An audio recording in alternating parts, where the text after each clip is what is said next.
India. When I reached Rajasthan in the year 1959 to set up health centers in the region, I realized that people needed water more than health centers in the region. I realized that people needed water more than healthcare.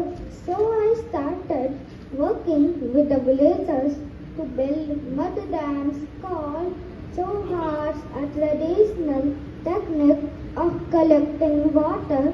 Recently, there are more than 8,600 chowhars. Thank you.